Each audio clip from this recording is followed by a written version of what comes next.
একবার ভাবুন তো, এই পৃথিবীতে আসার আগে, আপনার জন্মের আগে, এমনকি আপনার বাবা মা বা তাদের বাবা মায়ের জন্মের লক্ষ কোটি বছর আগে আপনি কোথায় ছিলেন? আপনি ছিলেন, কিন্তু আপনার কোনো শরীর ছিল না, কোনো নাম ছিল না, কোনো পরিচয় ছিল না। আপনি ছিলেন এক আলোর কণা, একটি রূহ, এমন এক জগতে যাকে বলা হয় আলামুল আরওয়াহ বা রূহের জগৎ।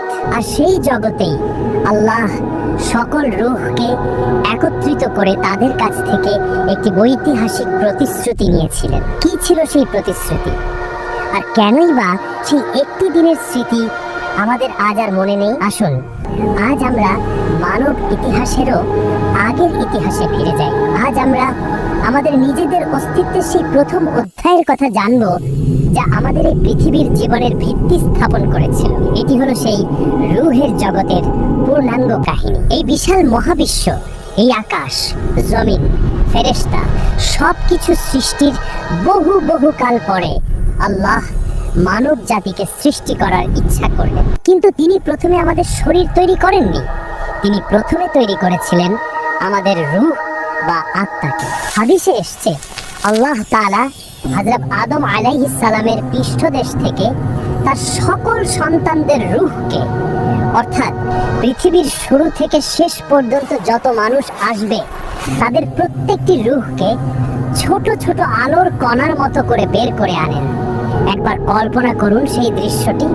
কোটি কোটি বিলিয়ন বিলিয়ন রূহ আল্লাহর আরশের সামনে একত্রিত হয়েছে। সেখানে ছিলাম আমি, ছিলেন আপনি, ছিলেন আমাদের পূর্বপুরুষেরা এবং আমাদের ভবিষ্যৎ প্রজন্ম। সবাই। সেই জগৎটি কেমন ছিল তা মানুষের পক্ষে পুরোপুরি কল্পনা করা সম্ভব নয়। সেখানে কোনো সময় ছিল না, কোনো স্থান ছিল না, ছিল শুধু আল্লাহর নূর আর তার অগণিত সৃষ্টি, রূহেরা। সেই রূহের জগতে আল্লাহ সকল রূহকে তার সামনে একত্রিত করলেন। তিনি তাদের কোনো শরীর দেননি, কিন্তু তাদের দিয়েছিলেন অনুভূতি, জ্ঞান এবং কথা বলার ক্ষমতা। এরপর তিনি তার সকল সৃষ্টিকে তার নিজের পরিচয় করিয়ে দেওয়ার জন্য ইতিহাসের সেই প্রথম এবং সবচেয়ে গুরুত্বপূর্ণ প্রশ্নটি করলেন। পবিত্র কোরআনের সূরা আরাফে আল্লাহ বলেন, তিনি সকল রূহকে জিজ্ঞেস করেছিলেন, আলাস্তু বিরাব্বিকুম, অর্থাৎ আমি কি তোমাদের রব নই? এই একটি প্রশ্নের ওজন ছিল মহাবিশ্বের সবকিছুর চেয়েও ভারী। এই একটি প্রশ্নের উত্তরের উপরই নির্ভর করছিল আমাদের অস্তিত্বের মূল ভিত্তি। সেই দিন কোটি কোটি রূহ কোনো রকম দ্বিধা ছাড়াই এক বাক্যে এক সুরে চিৎকার করে উত্তর দিয়েছিল, বালা শাহিদনা, অর্থাৎ হ্যাঁ অবশ্যই, আমরা সাক্ষ্য দিচ্ছি যে আপনিই আমাদের রব। এটাই ছিল সেই ইয়াউমুল মিসাক বা প্রতিশ্রুতির দিন। এটাই ছিল সেই চুক্তি যা আমরা প্রত্যেকেই এই পৃথিবীতে আসার আগে আমাদের রবের সাথে করেছিলাম। আমরা সেদিন স্বীকার করে নিয়েছিলাম যে আল্লাহই আমাদের একমাত্র স্রষ্টা, একমাত্র পালনকর্তা এবং একমাত্র উপাস্য। আল্লাহ তখন ফেরেশতাদের বললেন, তোমরা সাক্ষী থাকো, যাতে কিয়ামতের দিন কোনো মানুষ বলতে না পারে যে আমরা তো এই বিষয়ে কিছুই জানতাম না, অথবা আমাদের বাপ দাদারা শিরক করত, আমরা তো শুধু তাদেরই অনুসরণ করেছি। এখন প্রশ্ন আসতে পারে, যদি আমরা সত্যিই এমন একটি মহান প্রতিশ্রুতি দিয়েই থাকি, তাহলে আজ কেন আমাদের সেই দিনের কথা মনে নেই? এর উত্তর হলো, আল্লাহ তার অসীম প্রজ্ঞায় আমাদের এই পৃথিবীর জীবনের পরীক্ষার জন্য সেই স্মৃতিকে আমাদের মন থেকে মুছে দিয়েছেন। যদি আমাদের সেই দিনের কথা পুরোপুরি মনে থাকতো, তাহলে তো এই দুনিয়ার পরীক্ষাই থাকতো না। সবাই তো খুব সহজেই আল্লাহর উপর ঈমান আনতো। কিন্তু আল্লাহ চেয়েছেন যে আমরা তাকে না দেখে শুধুমাত্র তার পাঠানো নিদর্শন এবং নবী রাসূলদের কথার উপর ভিত্তি করে সেই পুরনো প্রতিশ্রুতিকে আবার নতুন করে খুঁজে নেই। যদিও আমাদের স্মৃতিতে সেই দিনের কথা নেই, কিন্তু আমাদের অন্তরের গভীরে, আমাদের ফিতরাত বা স্বভাবের ভেতরে সেই প্রতিশ্রুতির একটি ছাপ রয়ে গেছে। এই কারণেই যখন আপনি কোনো বিশাল পাহাড় বা অনন্ত আকাশের দিকে তাকান, তখন আপনার মনে স্রষ্টার বিশালতার এক অনুভূতি জন্মায়। এই কারণেই কোনো বিপদে পড়লে আমাদের মুখ থেকে অজান্তেই শব্দটা বেরিয়ে আসে, হে আল্লাহ। আমাদের ভেতরের এই অনুভূতিই হলো সেই হারিয়ে যাওয়া স্মৃতির প্রতিধ্বনি। এভাবেই রূহের জগতে আমাদের প্রথম পরীক্ষা শেষ হয়েছিল। আমরা সবাই সফলভাবে আল্লাহর প্রভুত্বের সাক্ষ্য দিয়েছিলাম। যখন রূহের জগতের সেই ঐতিহাসিক প্রতিশ্রুতির দিন শেষ হলো, তখন আল্লাহ তার অসীম জ্ঞান এবং কুদরতে সেই কোটি কোটি রূহকে দুটি প্রধান দলে ভাগ করলেন। হাদিসে এসছে, আল্লাহ এক মুঠিতে কিছু রূহ নিলেন এবং বললেন, এরা জান্নাতের জন্য এবং আমি কোনো পরোয়া করি না।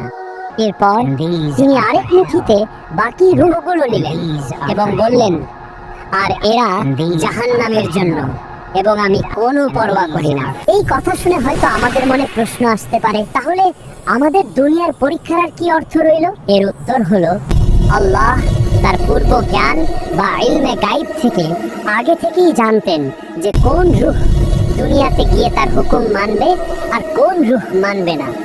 তিনি কারো উপর জুলুম করেননি, বরং তিনি শুধু তার অসীম জ্ঞান থেকে চূড়ান্ত ফলাফলের একটি ঘোষণা দিয়েছিলেন। দুনিয়ার এই জীবন হলো সেই জ্ঞানেরই একটি বাস্তব প্রমাণ, যাতে কিয়ামতের দিন কেউ বলতে না পারে যে আমাকে তো পরীক্ষা করার সুযোগই দেওয়া হয়নি। এই বিভাজনের পর আল্লাহ প্রত্যেকটি রূহের জন্য তার তাকদীর বা ভাগ্য নির্ধারণ করে দিলেন। কলমকে আদেশ করা হলো লেখার জন্য। কলম জিজ্ঞেস করলো, হে আমার রব, আমি কি লিখবো? আল্লাহ বললেন, লেখো, কিয়ামত পর্যন্ত যা কিছু ঘটবে সবকিছু লিখে রাখো। রাইট। সেই মুহূর্তে আল্লাহর হুকুমে কলম লাউহে মাহফুজ নামক এক সংরক্ষিত ফলকে প্রত্যেকটি রূহের জীবনের পূর্ণাঙ্গ নকশা লিখে ফেলল। সেখানে লেখা হলো, আপনি কোন বাবা মায়ের ঘরে, কোন দেশে এবং কোন সময়ে জন্মগ্রহণ করবেন, আপনার গায়ের রং, আপনার চেহারা এবং আপনার শারীরিক গঠন কেমন হবে, আপনার জীবনে আপনি কতটুকু রিজিক বা সম্পদ লাভ করবেন, এক বিন্দু কমও না এক বিন্দু বেশিও না, আপনার জীবনে কি কি বিপদ আপদ বা সুখ শান্তি আসবে এবং আপনি কত বছর, কত মাস, কত দিন, এমনকি কত সেকেন্ড বেঁচে থাকবেন, আপনার মৃত্যুর সময় এবং স্থান পর্যন্ত সেখানে লিখে রাখা হলো সবকিছু। আপনার জীবনের এমন কোনো ছোট বা বড় ঘটনা নেই যা সেদিন লেখা হয়নি। তাকদীর লেখার পর সেই রূহগুলোকে আবার তাদের জগতে ফিরিয়ে দেওয়া হলো। সেখানে তারা আল্লাহর হুকুমে পৃথিবীতে আসার জন্য নিজ নিজ সময়ের অপেক্ষা থাকতে লাগলো। যখন পৃথিবীতে কোনো নারী গর্ভবতী হন, তখন আল্লাহর এক বিশেষ প্রক্রিয়া শুরু হয়। হাদিসে এসছে, 40 দিন পর্যন্ত শুক্রাণু মায়ের গর্ভে একটি নুতফা বা জমাট বিন্দু হিসেবে থাকে। পরবর্তী 40 দিনে তা আলাকা বা রক্তের পিণ্ডে পরিণত হয় এবং তার পরবর্তী 40 দিনে তা মুদগা বা একটি মাংসের পিণ্ডে রূপ নেয়। অর্থাৎ 120 দিন বা 4 মাস পর যখন সেই মাংসের পিণ্ডের মধ্যে একটি পূর্ণাঙ্গ মানব শিশুর আকৃতি তৈরি হয়ে যায়, তার হাত, পা, চোখ, কান, হৃৎপিণ্ড সবকিছু তৈরি হয়ে যায়, তখনই ঘটে সেই অলৌকিক ঘটনাটি। আল্লাহ তখন একজন ফেরেশতাকে 4টি জিনিস লিখে দেওয়ার জন্য পাঠান। সেই ফেরেশতা মায়ের গর্ভের ভেতরে প্রবেশ করেন এবং সেই শিশুটির ভাগ্য লিখে দেন, তার রিজিক, তার হায়াত বা জীবনকাল, তার কাজকর্ম এবং তার চূড়ান্ত পরিণতি, সে সৌভাগ্যবান হবে নাকি দুর্ভাগা। সবকিছু লেখার পর আল্লাহ সেই রূহকে আদেশ করেন তার জন্য নির্ধারিত শরীরে প্রবেশ করার জন্য। রূহের জগৎ থেকে সেই ছোট্ট আলোর কণাটি মায়ের গর্ভের সেই ছোট্ট অন্ধকার কুঠুরিতে এসে তার রক্ত মাংসের শরীরে প্রবেশ করে। আর রূহ প্রবেশ করার সাথে সাথে সেই নিষ্প্রাণ মাংসপিণ্ডটি জীবন্ত হয়ে ওঠে। তার ছোট্ট হৃৎপিণ্ডটি ধুক ধুক করতে শুরু করে, সে নড়াচড়া করতে শুরু করে। এভাবেই শুরু হয় আমাদের পৃথিবীতে প্রথম যাত্রা, মায়ের গর্ভে। যখন রূহটি মায়ের গর্ভে তার রক্ত মাংসের শরীরে প্রবেশ করে, তখন সে একটি নতুন জগতে প্রবেশ করে। এটি রূহের জগতের মতো বিশাল এবং মুক্ত নয়, আবার দুনিয়ার মতো কোলাহলপূর্ণ নয়। এটি একটি ছোট্ট অন্ধকার কিন্তু অত্যন্ত নিরাপদ একটি জগৎ। সেই অন্ধকার কুঠুরিতে রূহটি একাকী থাকে না, সে তার মায়ের অনুভূতির সাথে মিশে থাকে। মা যখন হাসে সেও প্রশান্তি লাভ করে, মা যখন কাঁদে সেও কষ্ট অনুভব করে। সে তার মায়ের হৃৎস্পন্দনের শব্দ শোনে, যা তার জন্য হয় পৃথিবীর প্রথম সঙ্গীত। সেখানে তার কোনো চিন্তা থাকে না, তার খাবারের জন্য কোনো পরিশ্রম করতে হয় না। মায়ের নারীর মাধ্যমে আল্লাহ সরাসরি তার কাছে রিজিক পৌঁছে দেন। এটি এমন এক জগৎ যেখানে সবকিছুই তার জন্য তৈরি করা হয়েছে। এভাবেই প্রায় 9 মাস ধরে সেই রুহটি তার নতুন শরীরকে নিয়ে বেড়ে উঠতে থাকে। অবশেষে যখন পৃথিবীতে আসার নির্ধারিত সময় চলে আসে, তখন শুরু হয় তার জীবনের সবচেয়ে বড় পরিবর্তন। জন্মের সেই কঠিন মুহূর্তে সে তার নিরাপদ এবং আরামদায়ক জগৎ ছেড়ে এক প্রচন্ড চাপের মধ্য দিয়ে এই বিশাল এবং কোলাহলপূর্ণ পৃথিবীতে বেরিয়ে আসে। হাদিসে এসেছে, প্রত্যেক মানব শিশু জন্মের সময় চিৎকার করে কাঁদে, কারণ শয়তান তাকে স্পর্শ করে এবং তাকে আল্লাহর পথ থেকে দূরে সরিয়ে দেওয়ার জন্য তার প্রথম চেষ্টাটি করে। একমাত্র হযরত ঈসা আলাইহিস সালাম এবং তার মা হযরত মরিয়ম আলাইহাস সালাম ছিলেন এর ব্যতিক্রম। জন্মের পর সে যখন প্রথমবার এই বিশাল পৃথিবীর আলো বাতাস আর মানুষের দেখা পায়, তখন তার ছোট্ট মন হয়তো ভয় পেয়ে যায়। সবকিছুই তার কাছে নতুন, সবকিছুই অচেনা। পৃথিবীতে আসার পর আল্লাহ তার অসীম প্রজ্ঞায়